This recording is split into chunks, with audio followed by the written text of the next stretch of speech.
ما كان محمد أبا أحد من رجالكم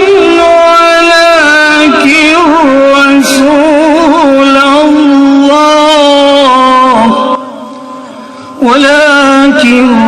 رسول الله وخاتم النبيين.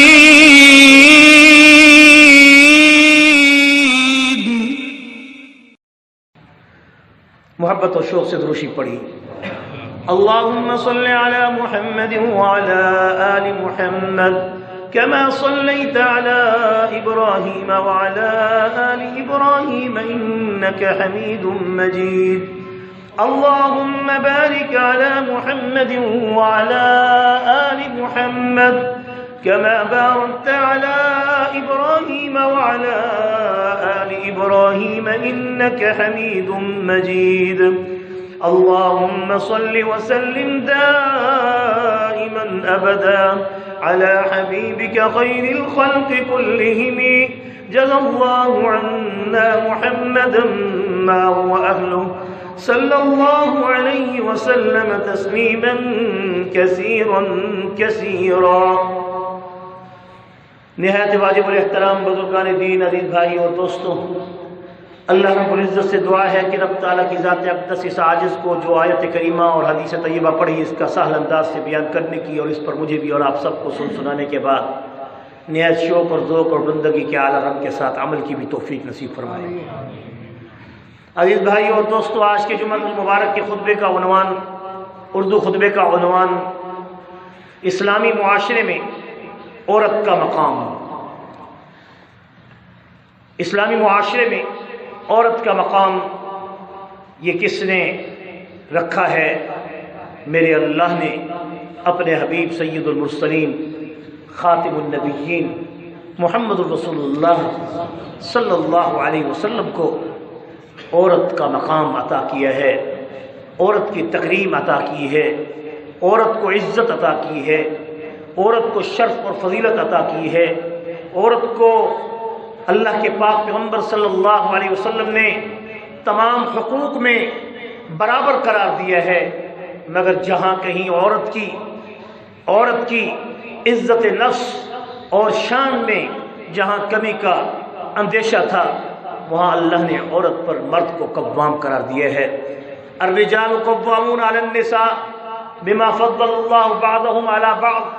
وبما انفقوا من اموالهم، کہ اللہ تعالیٰ نے مردوں کو عورتوں پر باعتبار حکومت کے، باعتبار کام کرنے کے، باعتبار مشقت کرنے کے، باعتبار تکلیف اٹھانے کے، اللہ نے مردوں کو عورتوں پر قوام بنایا ہے، لیکن عورتوں کے ساتھ نرم اور نہایت ہی خوشرو اور ان کے ساتھ اچھا معاملہ برتنے کا حکم کیا ہے. یہی وجہ ہے کہ آپ صلی اللہ علیہ وسلم کی حدیث مبارک ہے،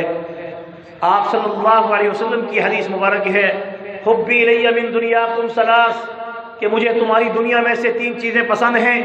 ان 3 چیزوں کے پسند ہونے میں تفصیل ہے، تفسیر ہے اور اس کے اندر بڑی تشریح ہے، مگر جو لوگ ان حدیثوں کو پیش کر کے پھر اس کے معنی اور مفاہیم پر اور حضور علیہ السلام کی اس بیان کی وجہ تسمیع پر بیان کرنے کے بغیر حدیث کو بیان کر دیتے ہیں، وہ بھی غلطی کرتے ہیں. انہیں چاہیے کہ اس حدیث کی تشریح کیا کریں. آپ نے فرمایا تمہاری دنیا کے اندر مجھے 3 چیزیں پسند ہیں، الطیب والنساء وقرۃ عینی فی الصلاۃ وجعلت قرۃ عینی فی الصلاۃ. اے امت محمد صلی اللہ علیہ وسلم، اللہ نے تمہاری دنیا کے اندر بھی مجھے 2-3 چیزیں ایسی دی ہیں کہ جن کو میں پسند کرتا ہوں. طیب کہتے ہیں خوشبو کو، میں خوشبو کو پسند کرتا ہوں. خوشبو وہ پسند کرے گا جو خود پاک ہوگا، جس کے کپڑے پاک ہوں گے، جس کا جسم پاک ہوگا، جس کی ظاہری حالت پاک ہوگی، تب خوشبو اس کے لیے پاک، وہ خوشبو آپ اس کے لیے باعث رحمت اور باعث کرامت ہے. اور اگر وہ اپنے آپ کو پاک نہیں رکھتا، خوشبو لگانے سے اسے کیا حاصل ہوگا؟ اس لیے طہارت وثیابک فطہر، اپنے کپڑوں کو بھی پاک رکھو، اور خاص طور جمعے کے دن تو نئے کپڑے پہن کے آیا کرو، اس پر حساب کتاب بھی نہیں، اور غسل کر کے آیا کرو، اس پر اللہ کی طرف سے بہت ہی رحمتیں اور برکتیں ہیں۔ یہ ہے پہلی بات کہ جس میں آپ نے طہارت کو نصف ایمان قرار دیا، اور پاکی کو اللہ کے پاک پیغمبر صلی اللہ علیہ وسلم نے اس کو قبول اور محبوب کیا۔ دوسرے نمبر پر آپ نے فرمایا النساء، اور منکوحہ عورتیں جو نکاح کے ذریعے سے جو تمہارے بندھن میں بنتی ہیں، ان کو تمہارے لیے میں پسند کرتا ہوں اور اپنے لیے بھی پسند کرتا ہوں۔ زنا کے دروازے کو بند کرنا ہے تو نکاح کو عام کیجئے، زنا کے دروازے کو بند کرنا ہے تو عورت کو چادر اور چار دیواری کا تحفظ دیجئے۔ نکاح کو عام کرنے کے لیے عورت کو گھر کی ملکہ قرار دیا جائے، اور گھر کے اندر عورت کی حیثیت ایسی ہو جیسے ملک کے اندر ایک بادشاہ کی ہوتی ہے۔ حضور کا ارشاد ہے کہ جو عورت وقرن فی بیوتکن، قرآن کی یہ آیت ہے، وقرن فی بیوتکن ولا تبرجن تبرج الجاہلیۃ الاولی، جو عورتیں گھروں میں رہ کر اپنی عزت و عفت اور عصمت اور اپنی حیا اور اپنی چادر اور چار دیواری کے تحفظ کے ساتھ اپنے میاں کی مال کی امانت کو اور اس کے استعمال کو اللہ کے حکموں کے مطابق گزارتی ہیں، وہ روز قیامت جنتیوں کے سرداروں کے ساتھ، جنتیوں کے سردار سیدہ فاطمہ الزہرا رضی اللہ عنہا، جو سیدہ اہل الجنہ، جو کہ تمام جنتیوں کی تمام سیدہ نساء اہل الجنہ، جو تمام جنتی عورتوں کی سردار ہوں گی، وہ فاطمہ رضی اللہ عنہا، کہ جس کے بارے میں رسول اللہ صلی اللہ علیہ وسلم نے اس بات پر سیدنا علی مرتضیٰ کو آپ کی بات کو حدیث کا درجہ دیا کہ جس وقت آپ صلی اللہ علیہ وسلم نے تمام صحابہ کرام کی موجودگی میں آپ نے پوچھا کہ بتاؤ سب سے بہترین عورت کی صفات کیا ہیں، سب سے بہترین عورت کی صفات کیا ہیں؟ تو صحابہ کرام رضوان اللہ علیہ اجمعین کیونکہ اس زمانے سے تعلق رکھتے تھے جس زمانے میں حضور کے آنے سے پہلے عورتوں کو، لڑکیوں کو زندہ درگور کر دیا جاتا تھا، عورت کو ایک کھلونا سمجھا جاتا تھا، عورت کو ایک زینت اور ڈیکوریشن کے طور پہ پیش کیا جاتا تھا، جس کا آج اس زمانے حال سے اگر اس کا موازنہ کیا جائے تو اس سے بڑھ کر آج کی جدید دور کے پروردہ، مغربی تہذیب کے پروردہ اور فٹ پاتھوں کی اولاد، ناٹ آئیڈینٹیفائڈ، یہ لفظ کہتے ہوئے مجھے شرم اس لیے نہیں آ رہی کیونکہ جو لوگ محبوب کریم محمد مصطفیٰ کی شان میں آزادی مارچ 8 مارچ کے عالمی خواتین ڈے کو منانے کی خاطر اگر فرانس کے جھنڈے اٹھا سکتی ہیں اور ان جھنڈوں کے ساتھ یہ کتبہ بھی اٹھا سکتی ہیں کہ 50 سال کا مرد بوڑھا نعوذ باللہ من ذالک ایک 9 سالہ عورت سے نکاح کرتا ہے، یہ بات کس کی طرف کہی گئی ہے؟ مر جاؤ حکمرانوں، مر جاؤ علماء، مر جاؤ عوام، اگر آپ کو اس بات پر غیرت نہیں آئی اور ان کے کتبے کو دیکھ کر میڈیا کی زینت بنا دیا گیا جس میں محبوب کریم محمد الرسول اللہ کی شان میں گستاخی کی گئی اور دیکھنے والے دیکھ کے خاموش رہے، تمہارے لانگ مارچ تمہارے گھر کو رہیں، تمہارے دھرنے تمہیں نصیب رہیں، ہمیں وہ دھرنا چاہیے جو محبوب کریم محمد مصطفیٰ کی عزت کی خاطر ہو، ہمیں تمہاری جمہوریت کی خاطر کوئی دھرنا نہیں چاہیے، تمہاری اس دھرنوں پر بھی خدا کی لعنت ہے جہاں میرے محبوب محمد مصطفیٰ کی عزت و عظمت کے خلاف علل اعلان کتبے اٹھا کے یہ کہا جاتا ہے کہ 50 سالہ بوڑھے نے ایک 9 سالہ لڑکی کے ساتھ ظلم کیا۔ میرے بھائیوں، خدا کا خوف کیجئے، محبوب کریم محمد مصطفیٰ صلی اللہ علیہ وسلم کی ذات اقدس کا سیدہ عائشہ صدیقہ ام المؤمنین مومنوں کی ماں سے نکاح اللہ کے حکم سے ہوتا ہے، اور 9 سال کی روایت کے اندر درایت ہے، بعض علماء نے اس 9 سال کی روایت کو 18 سال قرار دیا ہے، اور تم نے اس کو بہانہ بنا کر محبوب کریم محمد مصطفیٰ کی عزت اور ناموس کے لیے اور عورتوں کے حقوق کی خاطر نام نہاد مغربی ان بدکار اور غلیظ عورتوں کو تم نے شطر بے مہار چھوڑ کر امت کی غیرت کو للکارا ہے۔ ہم مر گئے نہیں، ہم زندہ ہیں، جب تک زندہ ہیں ایک مولوی بھی مسجد کی چٹائی پہ بیٹھنے والا، مدرسے میں بیٹھنے والا، وہ ان کا تعاقب کرے گا۔ آج یہ حرکت کر دی ان لوگوں نے، انشاءاللہ دوبارہ ان کو یہ حرکت کرنے کی جرت نہیں ہوگی، انشاءاللہ کہہ دو انشاءاللہ۔ میرے عزیز بھائی اور دوستو، حضور نے فرمایا عورتوں کی صفات کیا ہے؟ آپ کہتے ہیں کہ ہمیں غصہ آ جاتا ہے، آپ کہتے ہیں آپ کو جلال آ جاتا ہے، آپ کہتے ہیں آپ ایموشنل ہو جاتے ہیں، آپ کہتے ہیں آپ جذباتی ہو جاتے ہیں۔ جس کی غیرت میرے محبوب کی عزت پر نہ جاگے اس سے بڑا بے غیرت کوئی نہیں، جس کی غیرت میرے محبوب کی عزت پر نہ جاگے اس سے بڑا بے غیرت کوئی نہیں۔ میں اپنے حبیب پہ مرنا بھی جانتا ہوں، مٹنا بھی جانتا ہوں، اور اللہ کے فضل سے مارنا بھی جانتا ہوں۔ کوئی ایسی بات نہیں، جرأت ایمانی ہونی چاہیے۔ اللہ اور اس کے رسول کو سچا ثابت کرنے کی خاطر ایمان والوں کو آگے آنا چاہیے اور انہیں بتانا چاہیے کہ میرے محبوب کی تعلیمات عورتوں کے حق میں کیا تھیں، اور عورتوں کو کیسا اللہ کے پاک پیغمبر صلی اللہ علیہ وسلم نے انہیں حقوق دیے، اور ان حقوق کے اندر اللہ کے پاک پیغمبر صلی اللہ علیہ وسلم نے کس طرح اللہ کے پاک پیغمبر صلی اللہ علیہ وسلم نے ایک زندہ ترگور عورتوں کو ڈیکوریٹ رکھنے والے اس قوم کو آپ نے عورت کا ایسا مقام دیا، کہیں ماں کی شکل میں عزت دی، کہیں بیٹی کی شکل میں عزت دی، کہیں بہن کی شکل میں عزت دی، حتیٰ کہ یہودی عورت بھی اگر آپ کے پاس آئی، اگر وہ سر سے ننگی تھی تو آپ نے اپنی رحمت کی چادر اس پہ اوڑھ دی۔ اس سے بڑھ کر کیا چاہتے ہو؟ کون سی آزادی چاہتے ہو؟ کون سی آزادی چاہتے ہو؟ اور یہ کہنے والے مائی باڈی مائی چوائس، یہ سن لیں اچھی طرح سے، یہ اسلامی جمہوریہ پاکستان ہے، یہ مغربی جمہوریہ پاکستان نہیں، یہ اسلامی جمہوریہ پاکستان ہے، یہ مغربی جمہوریہ پاکستان نہیں۔ اس میں رہنا ہوگا تو بندہ بن کے رہنا ہوگا، اگر نہیں تو پھر تمہارے لیے یورپ بہت ہے، جاؤ وہاں پھر ننگے پھرو، تمہیں کوئی پوچھنے والا نہیں۔ ہمیں مت سمجھاؤ، ہمیں مت بتاؤ کہ میرا جسم میری مرضی، اور آج اس کا بڑا علل اعلان فنڈنگ دے کر اس کو علل اعلان پیش کیا جا رہا ہے اور کوئی اس پر بولنے والا نہیں۔ علماء بھی خاموش، عوام بھی خاموش، اور ایسی امت محمد کے اندر یہ ایک ایسی غلیظ ترین روایت کو پیش کیا جا رہا ہے، آج وہ جلوس نکال کے آ رہی ہیں، کل وہ ہمارے گھروں کے اندر بھی داخل ہو جائیں گی۔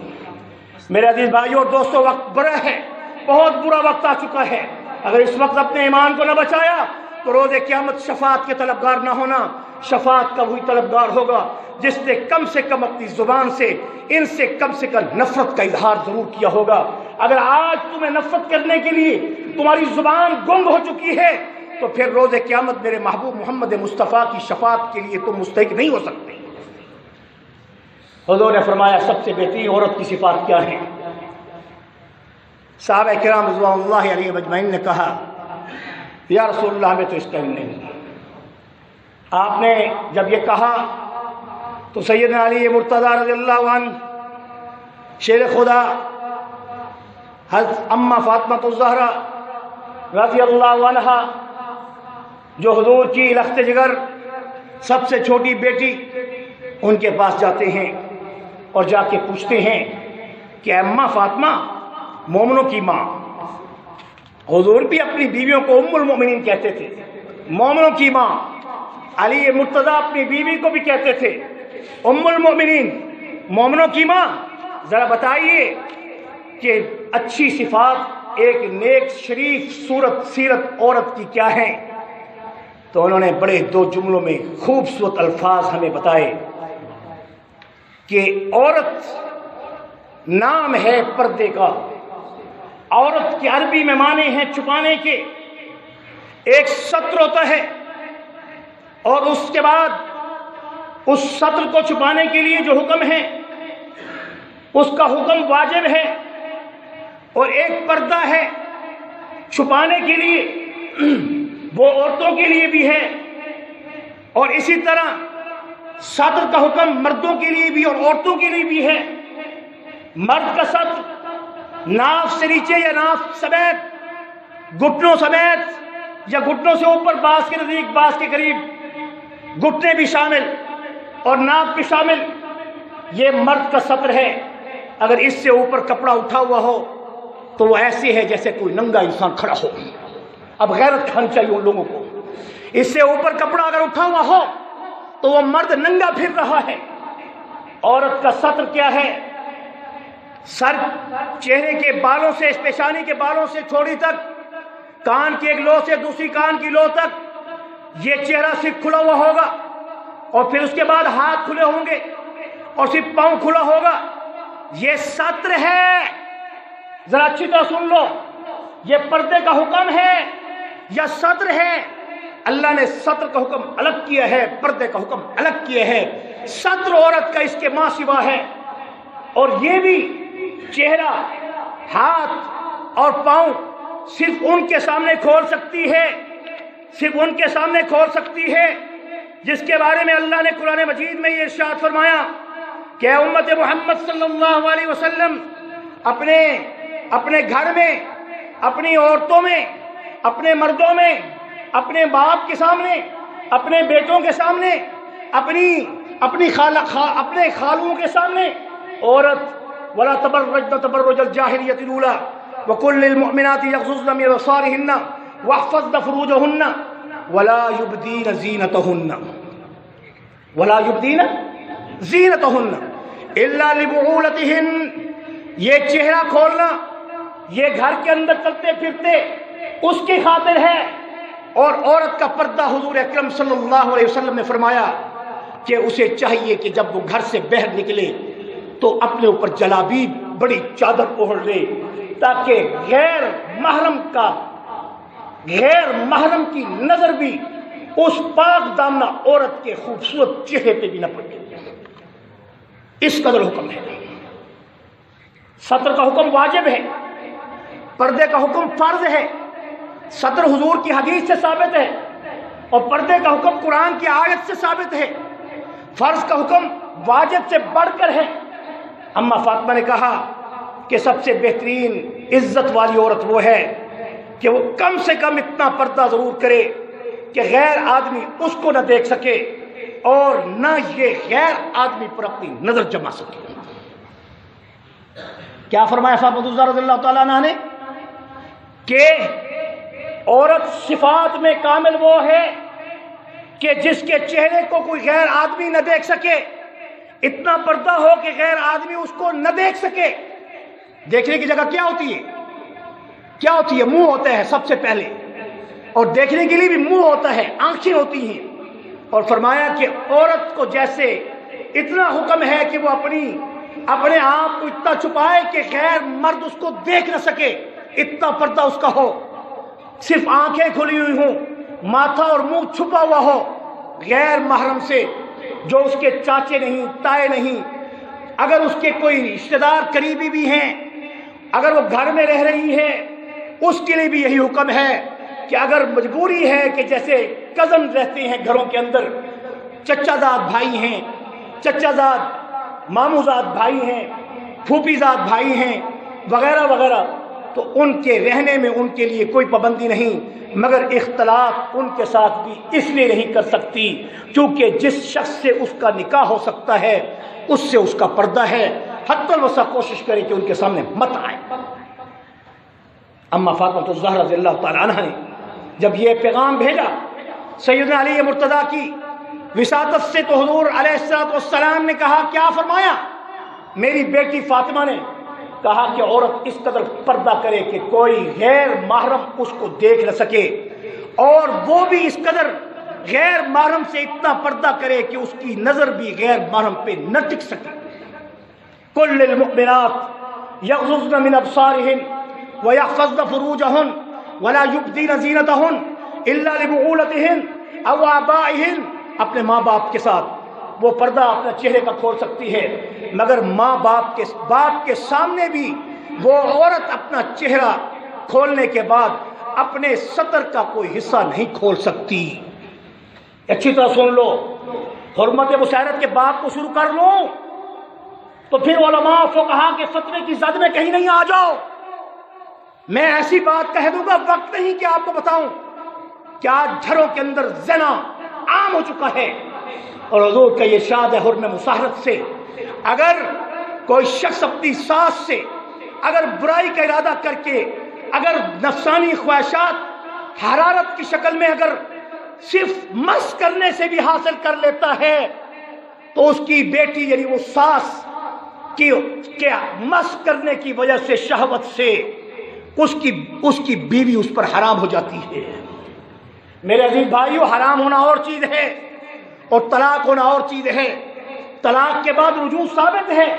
مگر جہاں حرام کا لفظ آتا ہے وہاں رجوع بھی ثابت نہیں ہو سکتا، بس اس کو علیحدہ کر دو، اس کو علیحدہ کر دو۔ جو باپ بیٹی کے ساتھ برنا، آج کل کی روایات آج ممبر پر بیٹھ کے بتانی پڑ رہی ہیں، اگر ہم غیرت بیدار نہیں کریں گے تو اوپر سے فرشتے نہیں آئیں گے بتانے کے لیے۔ بیٹے اور بیٹیوں کے درمیان فاصلہ رکھو، بے حیائی عروج پر ہے۔ موبائل کی لعنت نے آج ہمارے گھروں کے اندر جو حیا کا پارٹیشن تھا وہ تار تار کر دیا ہے۔ اگر چاہتے ہو کہ تمہارے گھر کے اندر عصمت رہے، عزت رہے بیٹی کی، ماں کی، بہن کی، تو پھر پردے کو رواج دینا ہوگا۔ دنیا کی دیکھا دیکھی، لاہور کے اندر جو پردہ دری کی جا رہی ہے، اس کو چھوڑنا ہوگا، ورنہ ایسے عذاب آتے رہیں گے جس سے تمہارے کاروبار بھی برباد، تمہاری جان بھی برباد، تمہارے کام بھی برباد، ایمان بھی برباد۔ پھر بھی نہیں کرتے، کتنے بڑے عذاب آ رہے ہیں۔ معیشت کی کہاں سے کہاں تک پہنچ گئی ہے، غربت کہاں سے کہاں تک آ گئی ہے۔ میرے عزیز بھائی اور دوستوں، اس موقع پر حضور نے فرمایا الفاطمہ تو بذات منی، فاطمہ میرے جگر کا ٹکڑا ہے، جو کہا سچ کہا اس نے۔ حضرت بختیار کاکی رحمۃ اللہ علیہ وقت کے بہت بڑے ولی اللہ گزرے ہیں۔ حضرت بختیار کاکی رحمۃ اللہ علیہ، ان کا واقعہ بڑا مشہور ہے۔ انہوں نے اپنے واقعے میں ان کے بارے میں بعض علماء نے لکھا کہ ان کا ایک واقعہ بڑا مشہور ہے کہ جب یہ پیدا ہوئے بچے تھے تو بچے جب بولنے کے قابل ہوتے ہیں یا چلنے کے قابل ہوتے ہیں تو ماں ان کو پہلے درس میں لے جایا کرتی تھی، آج کل سب سے پہلے سکول میں لے جاتی ہے۔ بس فرق یہ ہے، سب سے پہلے درس قرآن میں لے جایا کرتی تھی، آج کل کا فرق یہ ہے کہ بچے کو سب سے پہلے انگلش سکھاؤ، سب سے پہلے اسے کچھ اور بتاؤ، کلمہ نہ بتاؤ، کوئی بات نہیں ہے، خیر ہے، آپ کو ضرورت نہیں ہے اس چیز کی، جس کو ہے وہ کرے گا۔ تو وہ انگلی پکڑ کے اس کو استاد کے پاس لے جاتی ہے، استاد اسے کہتا ہے کہو بسم اللہ الرحمن الرحیم، وہ بسم اللہ الرحمن الرحیم پڑھنا شروع کرتا ہے، وہ کہتا ہے کہو الف لام میم، جیسے ہی وہ الف لام میم کہتے ہیں تو وہ بچہ آگے پڑھنا شروع کر دیتا ہے، 10 پارے پورے کے پورے اس کو یاد کر کے، یعنی یاد حفظ اس کو سنا دیتا ہے۔ یہ ہے بختیار کاکی۔ اس نے کہا بچے کو پڑھوانے کے لیے آئی ہو یا وہ پڑھانے کے لیے آیا ہے؟ ماں نے کہا جب یہ میری گود میں تھا تو میں روزانہ 10 پارے قرآن کے پہلے 10 پارے میں اس کو سنایا کرتی تھی، مجھے معلوم تھا کہ میرا بچہ 10 پاروں کا حافظ ہوگا۔ حضرت فرید الدین شکر گنج پاک پتن والے، اللہ کی کروڑوں رحمتیں ان پر، ہمارا بھی شجرہ ان سے جا کے ملتا ہے۔ حضرت بابا فرید الدین شکر گنج رحمت اللہ علیہ جو بختیار کاکی رحمت اللہ علیہ کے خلیفہ تھے، ان کے بارے میں بھی اس طرح کے واقعات موجود ہیں۔ وقت کے ساتھ بات کرنی ہوتی ہے، یہ سب کچھ بتانے کا مقصد صرف اتنا ہی ہے کہ حضرت فرید الدین شکر گنج رحمت اللہ علیہ، ان کی زندگی کو اٹھائیے تو ان کے بارے میں کسی نے پوچھا کہ آپ کو اللہ نے اتنے بڑے اعزاز اور اکرام سے نوازا ہے، اور انہوں نے اپنی ماں کے سامنے اس اکرام اور اعزاز اور ولایت کا جب اظہار کیا تو ان کی ماں نے کہا فرید جانتا بھی ہے کہ میں نے تجھے کبھی بغیر وضو کے دودھ نہیں پلایا۔ علامہ محمد اقبال کی شاعری میں جو اللہ نے انعام رکھا ہے، اس کی ماں سے پوچھا گیا کہ جب علامہ میری پیٹ میں تھے میں نے 1 کروڑ مرتبہ اپنے حبیب محمد مصطفیٰ پر درود پڑھا۔ میرے عزیز بھائیوں، وہ مائیں کہاں سے لاؤ گے؟ آج ماؤں کو بتاتے ہوئے شرماتے ہو۔ حضرت اماں خدیجۃ الکبریٰ خاتون اول ہیں، خاتون اول ہیں، دنیا میں ایک ہی خاتون اول ہے کہ جس وقت حضور اکرم صلی اللہ علیہ وسلم غار حرا سے جب گھر کانپتے ہوئے پریشانی کی حالت میں آئے اور کہا زملونی زملونی، مجھے غلاف اوڑھیے، مجھے چادر اوڑھیے، تو اماں خدیجۃ الکبریٰ رضی اللہ عنہا نے آپ پر کملی اوڑھی، اور اس کے بعد حضور پریشان حال تھے کیونکہ ایک ایسی شے کو دیکھ کے آئے تھے جس کے پاؤں زمین سے نیچے اور آسمان سے اوپر سر جا رہا تھا۔ وہ جبرائیل امین کو اپنی اصلی حالت میں پا کے آئے تھے، ایک نفسانی ایک طبی تقاضے کے تحت آپ کو خوف ہوا،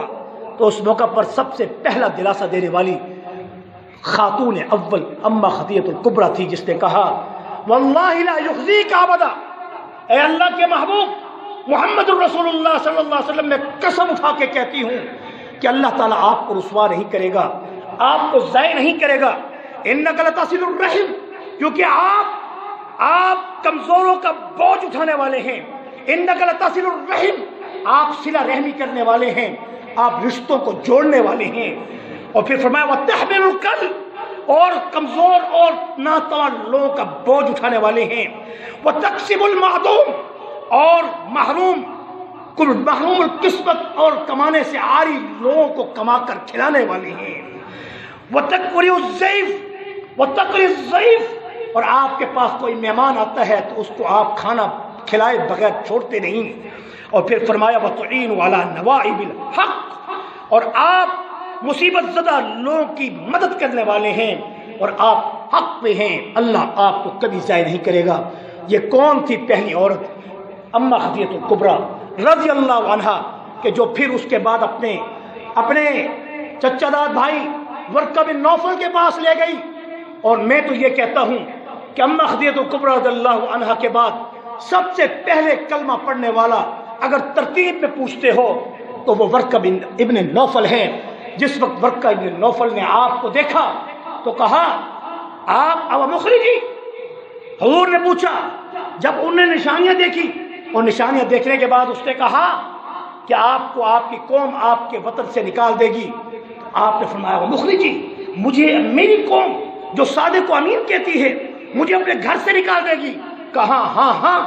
میں اب بھی کلمہ پڑھتا ہوں اور اگر میں زندہ رہا تو آپ کا مددگار ثابت ہوں گا۔ تو اس لیے میں کہتا ہوں کہ اما خدیجہ کے بعد بھی پہلا کلمہ پڑھنے والا ورقہ بن نوفل وہ یہودی عیسائی عالم ہے جس نے تورات کو یاد کیا ہوا تھا، انجیل کو یاد کیا ہوا تھا، اور ساری نشانیاں حضور کی اس نے بتا دیں، اور لے جانے والی پہلی خاتون اول حضرت اما خدیجہ الکبریٰ رضی اللہ عنہا تھی، جنہوں نے اسلام کو پھیلانے میں سب سے پہلا سفر تبلیغ اور سفر دعوت کرتے ہوئے ورقہ بن نوفل کے پاس لے گئی۔ آئیے آج اللہ سے یہ عہد کیجئے کہ ہم دیکھا دیکھی بے حیائی کے اس طوفان میں اپنی بیٹیوں کو، اپنی ماؤں کو، اپنی بہنوں کو ہم بے پردہ نہیں ہونے دیں گے، اور ہماری پاک دامن عورتیں، ہماری پاک دامن بیٹیاں، ہماری پاک دامن بہنیں کسی گندے غلیظ کی آنکھ کی شہوت کا نشانہ نہیں بنے گی۔ کہو انشاءاللہ۔ ربنا آتنا فی الدنیا حسنہ وفی الآخرۃ حسنۃ وقنا عذاب النار، وصلی اللہ تعالی علی خیر خلقہ محمد وآلہ وأصحابہ اجمعین برحمتک یا ارحم الراحمین۔